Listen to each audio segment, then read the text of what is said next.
Hi, my name is Kim, Hi, my name is Erica. and we're part of the Zufall Snap Ed team. Hoy vamos a aprender cómo abrir una lata.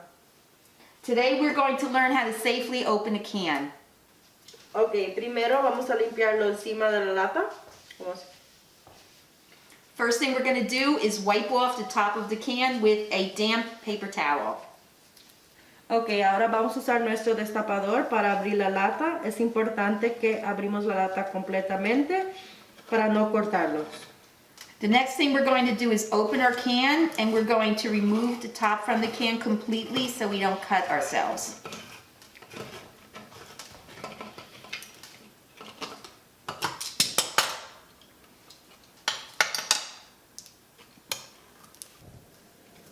Ok, y ahora si quiere puede usar el jugo de su lata o usar el secador para sacarle el jugo. So if your recipe doesn't call for the liquid in the can, you would want to drain it out.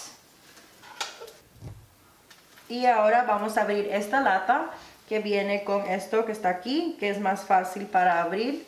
No se olvide de limpiar alrededor, encima de su lata. Some cans will come with a pop top. Just remember they're easier to open, and again, you want to wipe the top off with a damp paper towel. Y ahora vamos a abrir nuestra lata, así. Okay, we're going to take the top off completely.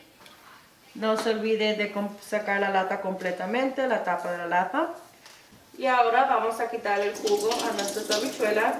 Es recomendado lavar las habichuelas en agua para quitarle el excesivo de sal o sodio que puede traer. To reduce the amount of sodium or salt in the beans, you want to rinse them off with water. Y ahora puede usar sus habichuelas en su receta favorita. And now they're ready for your favorite recipe.